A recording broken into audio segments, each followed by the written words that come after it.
네, 안녕하십니까. 신성하게 5분 역사 상식 시간입니다. 오늘은 12.12 군사 반란에 대해서 조금 얘기를 해보고자 하는데요. 12.12 군사 반란. 간단합니다. 불법적인 명령을 내린 바 있었던 전두환 당시 보안사령관 겸 계엄사령부 야합동수사본부장은 법정에서는 무기징역이 되었다가 이제 3년이 됐죠. 형집행정지로 3년이 되었습니다만은 이 사람에게 내려질 수 있는 형량은 애시당초 사형밖에 없어요. 불법적인 명령으로 초병을 살해했기 때문에 사형 말고는 답이 없습니다. 무슨 이야기냐? 간단하게 이제 설명을 드리면은 그날 밤 자정 정도가 지났을 때 최규하 대통령 권한대행이 있는 국무총리 공간에 찾아갔던 박희도 일공수 여단장이 상황이 좋지 않으니까 자기가 일공수 여단에 김포까지 가가지고 일공수 여단을 이끌고 와서 국방부와 육군본부를 점령하겠다. 그래서 이제 부대로 돌아가가지고 불법적으로 병력을 출동을 시켰어요. 그 누구의 명령을 받은 사실도 없고 전두환 보안사령관이라고 하는 직계 상관도 아닌 사람한테 명령을 불법적으로 받았는데요. 그런데 여기서 이제 중요한 것이 이제 뭐냐면은 그때 당시에 국방부 옥상 청사에는 대공확인 발칸포가 있었는데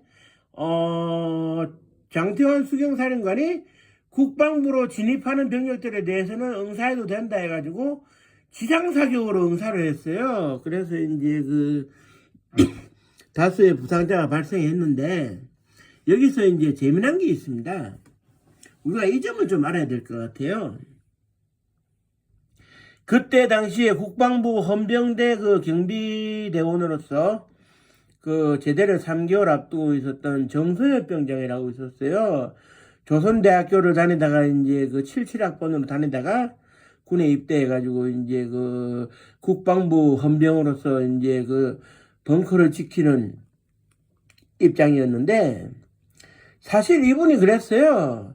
이등병 내려가서 벙커를 지켜야 되는데 이 중요한 시국에 이등병은 신병을 내보낼 수 있겠느냐?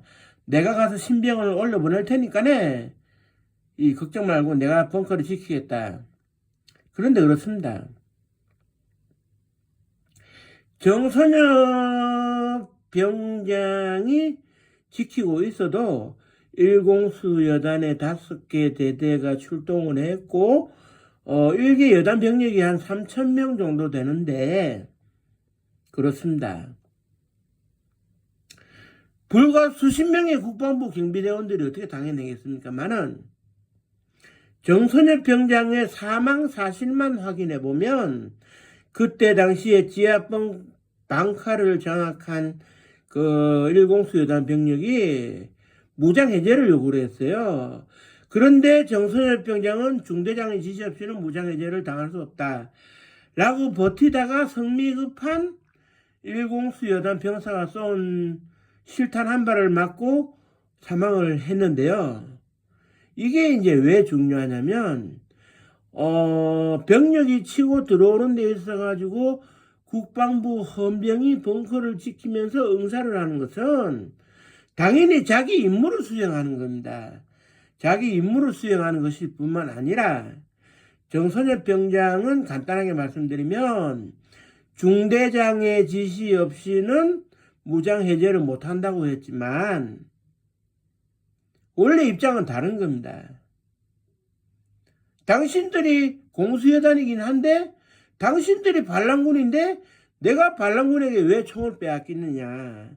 군인이 총을 빼앗기는 것은 목숨을 낼름 넘겨주는 것과 똑같은데 나는 뺏길 수 없다. 더군다나 내 총은 내 생명과 같으니까 뺏길 수도 없지만 반란군에게 내가 왜 총을 넘겨줘야 되지? 하고 버틴 겁니다. 일개 육군 병장이 그날 그 국방부로 치고 들어온 총을 쏘면서 치고 들어온 1공수여단 병력을 반란군으로 규정을 했다는 겁니다. 그러면 어떻게 되겠습니까? 육군 소장에 해당되는 보안사령관이 불법적인 명령을 내렸고 1공수여단이 박휘도 준장이 이끌고 와서 치고 들어왔는데 일개 육군 병장 헌병이 공수여단을 상대로 반란군으로 규정을 했어요. 그러면 1공수여단이 반란군이지 정선엽 병장이 반란군입니까? 제대가 3개월밖에 남지 않아서 고향 앞으로 갈 수 있는 사람이 마지막 순간에 자기 임무를 다한 겁니다. 자기의 군생활의 경험으로 1공수여단을 그 자리에서 반란군으로 규정을 한 겁니다. 그건 무엇을 의미하느냐? 정당한 임무를 수행하는 초병을 살해했다? 초병을 살해한 사람들이 사형을 당해야죠. 불법적인 명령을 내린 사람들이 사형을 당해야죠. 이거는요, 일개 육군 병장이 육군 소장의 명령에 반항한 것 같지만 역사의 그런 재판에서는 육군 병장이 승리를 한 겁니다. 육군 병장이 과감하게 1공수여단 병력이 들어올 때 불법적인 병력이고 반란군이라는 것을 인정을 했어요. 인정을 했고요. 훗날 12.12 재판에서도 1공수여단은 반란군으로 인정을 받았습니다. 다만 재판 자체를 인정하지도 않고 감옥에 가려고 하지도 않았던 반란군의 그 핵심이었던 박휘도 1공수여단장은 해외로 도피를 해가지고 구속 자체를 회피했어요. 이게 얼마나 부끄러운 일입니까? 육군 병장은 뻔히 죽을 줄 알면서도 대응하면 안 된다는 걸 알면서도 반란군에게 국방부로 점령당할 수 없다. 반란군에게 총을 빼앗길 수 없다 해가지고 마지막까지 저항했습니다. 군인의 모습은 이런 겁니다. 누가 목숨 걸어놓고 총 내놔라고 해도 누구든지 총을 내놔라고 했을 때 내놓으면 안 됩니다. 그리고 분명히 말씀드리지만 국방부를 지키는 초병에게 왜 총을 내놓으라고 합니까? 1공수여단 병력이 무슨 자격으로? 안 그렇습니까? 이거는 문제가 있는 겁니다. 엄연하게 명령을 수행하는 올바른 명령을 수행하고 자기 임무를 수행하는 초병을 살해한 이거는요 군법에 의해서 전원 사형 당해야 돼요. 그리고 정선엽 병장은 지금 물리적으로는 조선대학교 명예졸업장이 수여가 됐습니다만은 이분은 그 흔한 훈장 하나 받지도 못했어요. 그 흔한 훈장 하나 받지 못했지만 이분이 20대 초반의 나이에 훈장 받으려고 저항했겠습니까? 자기가 배워온 군생활 그대로를 적용한 거예요. 자기는 1공수여단 병력을 반란군으로 규정했기 때문에 자기 임무를 다한 것뿐입니다. 국민들은 세금을 냅니다. 그래서 군인들에게 총을 주고 실탄을 주는데 군사 반란하라고 총을 주고 실탄을 주는 거 아닙니다. 국가를 지키라고 총을 주는 겁니다. 국민들을 지키라고 총을 주는 겁니다. 이 순간에 정선엽 병장이 보여줬던 이 행위, 거룩한 죽음, 영웅적인 죽음은 국가가 진짜 기억해야 됩니다. 일개 병장도 알았어요. 이게 반란이라는 것을.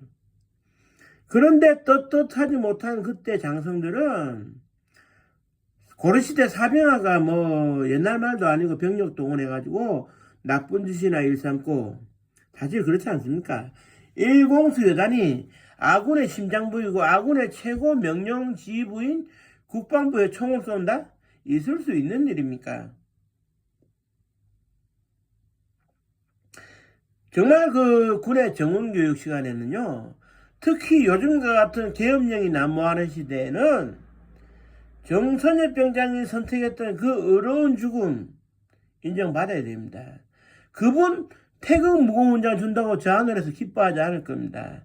다시는 이런 일이 일어나지 않기를 바라는 그 마음뿐일 겁니다. 지금이라도 우리가 제대로 정훈교재를 써가지고 정선열 병장의 어려운 죽음을 이해하고 본받을 수 있어야 우리 군은 제자리를 찾을 수 있다 이겁니다. 아무도 기억해주지 않는 정선열 병장을 우리가 오늘날 시각으로 제대로 기억해줄 때 우리 군의 명예는 살아나는 것입니다.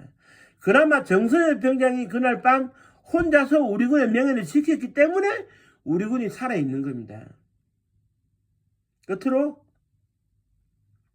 뻔히 죽을 줄 알면서도 끝까지 사병 신분을 지키고 군인의 임무를 수행하다 전사한 정선열 병장의 명복을 빌면서 오늘의 방송을 마치도록 하겠습니다. 충성!